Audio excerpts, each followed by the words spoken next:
അപകടങ്ങൾ ഉണ്ടാകുന്ന ഈ കരിമരുന്നും മറ്റും കൈകാര്യം ചെയ്യുന്നതിൻ്റെ എക്സാക്റ്റ് ആയിട്ടുള്ള ശാസ്ത്രീയമായ അറിവ് കൈകാര്യം ചെയ്യുന്നവരിൽ പലർക്കുമില്ല, ഒട്ടുമുക്കാൽ പേർക്കുമില്ല. കാരണം അതൊന്നും അവരാരും അതിനെക്കുറിച്ച് അറിയുന്നവരല്ല.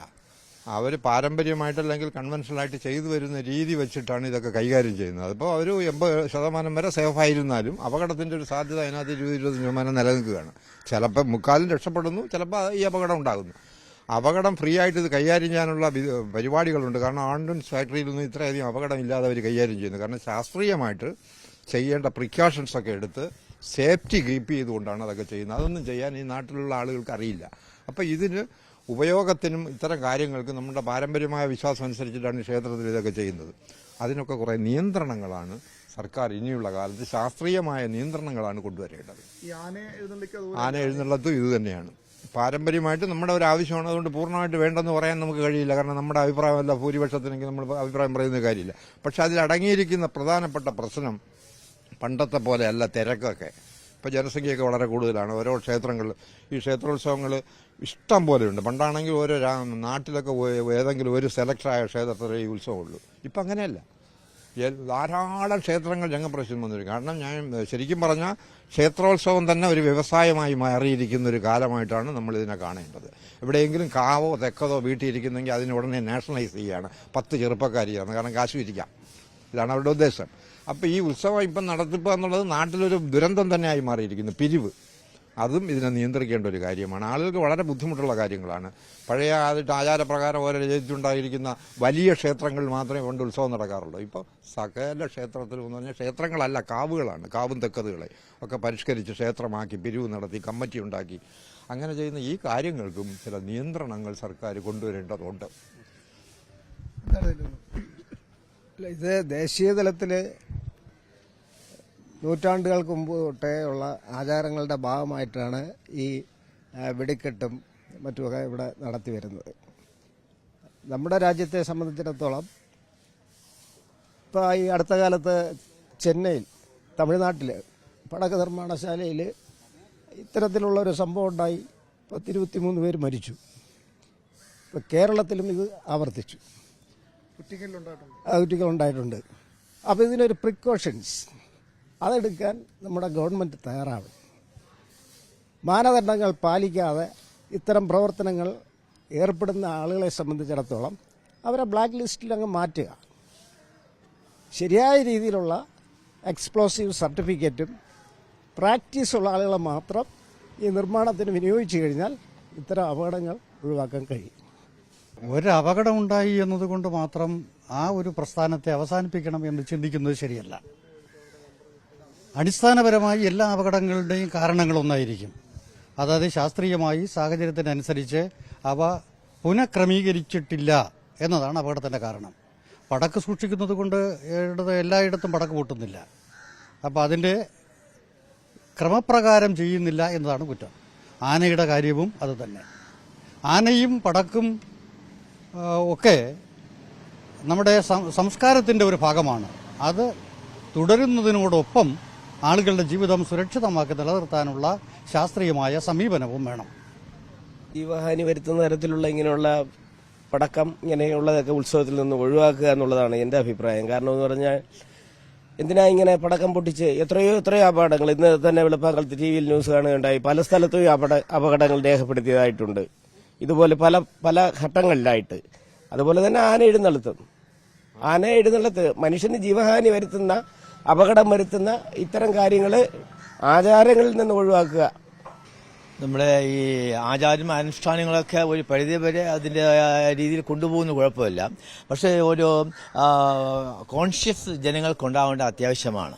അതായത് നമ്മുടെ സേഫ്റ്റി മെഷേഴ്സ് എല്ലാം പരിപാലിച്ചുകൊണ്ട് കൃത്യമായ രീതിയിൽ സ്ട്രിക്റ്റായിട്ട് അത് പരിപാലിക്കുകയാണെങ്കിൽ ഒരു പരിധിവരെ നമുക്ക് ഈ അപകടങ്ങൾ ഒഴിവാക്കാവുന്നതാണ്.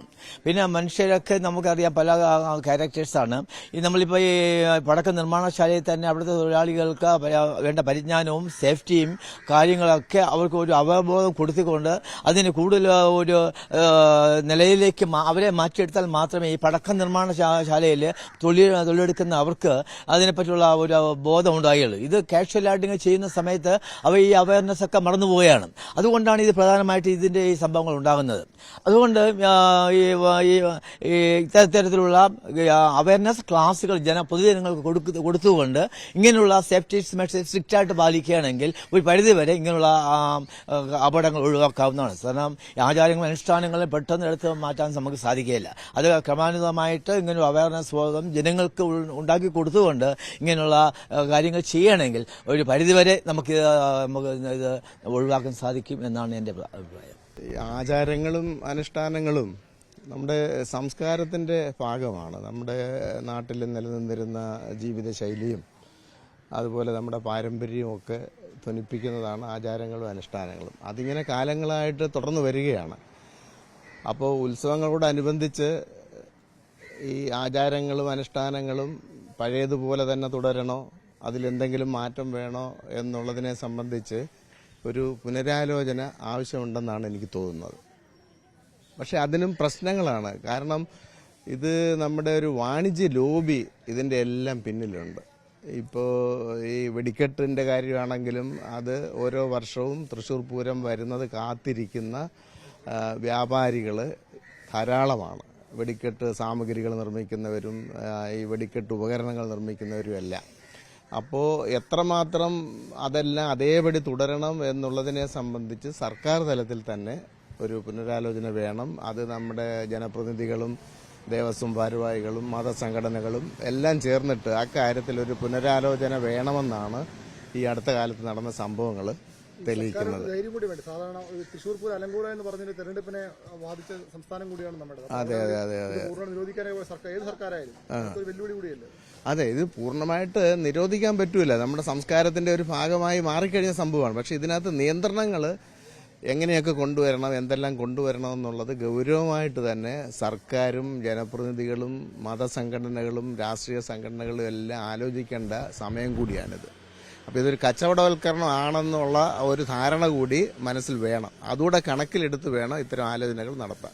ആചാരങ്ങളും അനുഷ്ഠാനങ്ങൾക്കും ഒരു നിയന്ത്രണം വേണമെന്നുള്ള എൻ്റെ അഭിപ്രായം. കാരണം അവിടെ എല്ലാ പ്രിക്കോഷൻസും നേരത്തെ തന്നെ എടുത്തിരിക്കണം കളക്ടർ മുഖാന്തരം. കാര്യം ഇപ്പം നമ്മൾ പുറ്റിങ്കൽ വന്നിരുന്നല്ലോ, അപ്പോൾ അത് എത്ര 100 മേലുള്ള ആൾക്കാരാണ് മരിച്ചത്. അത് വെച്ച് നോക്കുമ്പോൾ ഇത് അത്രയും ഇല്ല. പക്ഷെ എങ്കിൽ തന്നെയും ഓരോ സ്ഥലത്തും അതിനു വേണ്ടുന്നുള്ള കളക്ടർ മുഖാന്തരം ഗവൺമെന്റിന്റെ ഭാഗത്തുനിന്നും വളരെ വലിയ ഒരു ഇത് ചെയ്യേണ്ടത് ഇന്നത്തെ അവസ്ഥയിലുണ്ട്. അത് ഒരു ഇമ്മീഡിയറ്റ് ആയിട്ട് ചെയ്യേണ്ട കാര്യം ഇന്ന് ഉണ്ട്. അത് ഒരു വലിയ കാര്യമായിട്ടാണ് ഞാൻ കാണുന്നത്. എഴുന്നള്ളത്തിന് അതൊരു ആചാരമാണ്. അത് ആവശ്യം ഉണ്ടെങ്കിൽ അത് അനുവർത്തിക്കുന്നതിന് തെറ്റില്ല. പക്ഷേ അത് വളരെ പാപ്പാനെ വേണ്ട പരിശീലനം കൊടുക്കുക, ആനയ്ക്ക് ആരോഗ്യപരമായിട്ട് എന്തെങ്കിലും പ്രശ്നമുണ്ടോ എന്നൊക്കെ നിരീക്ഷിച്ച ശേഷം മാത്രം ആനയെ എഴുന്നള്ളത്തിന് വിടുന്നതാണ് നല്ലത്. അല്ലെങ്കിൽ ആനയെ ഒഴിവാക്കി മറ്റേതെങ്കിലും ആചാരത്തിലൂടെ അത് മുന്നോട്ട് കൊണ്ടുപോകാൻ സാധിക്കും. അപ്പോൾ ഇത്തരം പ്രശ്നങ്ങളെല്ലാം ഒഴിവാക്കാൻ വേണ്ടി അത് വേണ്ടത്ര സുരക്ഷ വേണമായിരുന്നു. അത് എത്രത്തോളം പാലിച്ചു എന്നുള്ളതിനെക്കുറിച്ച് അറിയില്ല. അത് ഇനിയും ഉള്ള അവസരങ്ങളിലെങ്കിലും അത് കൂടുതൽ കാര്യക്ഷമതയോടുകൂടി മുന്നോട്ട് കൊണ്ടുപോകേണ്ടതാണ്. ഇഗ്നോയിലെ പ്രൊഫസറാണ്. അപ്പോൾ എൻ്റെ അഭിപ്രായത്തിൽ ആന വേണം എന്നുള്ളതാണ്. കാരണം പരമ്പരാഗതമായിട്ട് ആന ആയിരുന്നു എല്ലാ അമ്പലങ്ങളിലും ആഘോഷങ്ങൾക്ക് വേണ്ടി കൊണ്ടുവന്നത്. അതൊരു ഐശ്വര്യമാണ്. അപ്പോൾ അതിന് ആനകൾ ഒരുമിച്ച് നിന്നാലേ പൂരാവും, അങ്ങനെ ഉണ്ടോ? അങ്ങനെയില്ല, പക്ഷെ ആന വേണം. പേരിന് വേണ്ടി ആന വേണം. അങ്ങനെ ഒരുപാട് പേര് നിരത്തി നിർത്തണം അങ്ങനെയൊന്നുമില്ല. പക്ഷെ ഐശ്വര്യത്തിന് വേണ്ടിയിട്ട് ആന വേണം എന്നുള്ള അഭിപ്രായക്കാരിയാണ് ഞാൻ. കരിമരുന്ന് വേണ്ട, അത് ആപത്താണ്. അത് എങ്ങനെ നോക്കിയാലും നമുക്ക് ആനയൊക്കെ നമുക്ക് പ്രാക്ടീസ് ചെയ്യിപ്പിച്ചെടുത്താൽ കൊള്ളാം. പക്ഷെ കരിമരുന്ന് അതുപോലല്ലല്ലോ, നമ്മുടെ ഔട്ട് ഓഫ് കൺട്രോളിലുള്ളതാണ് അതെല്ലാം. അപ്പം അത് വേണ്ട എന്നുള്ളത് തന്നെയാണ്. എനിക്ക് ആനയോട് വേണ്ട എന്നുള്ളതാണ് അഭിപ്രായം. കാര്യം വളരെ അപകടങ്ങൾ, കാര്യം എത്ര പേരെ കൊല്ലുന്നുണ്ട് ആന, അത് വേണ്ട. പക്ഷെ വെടിമരുന്നിനോട് എനിക്ക് വിരോധമില്ല. കാര്യം അത് നമ്മൾ തന്നെ ചെയ്യാൻ പറ്റും, സെക്യൂരിറ്റി. പക്ഷെ ആനയ്ക്ക് നമ്മുടെ കൺട്രോളിലല്ല, നിയന്ത്രിക്കാൻ പറ്റില്ല. മറ്റേ നമ്മുടെ കൺട്രോളില്ല. സുരക്ഷിതത്വമായിട്ടിരിക്കാമെങ്കിൽ വെടിക്കെട്ടിന് യാതൊരു പ്രോബ്ലവും ഇല്ല.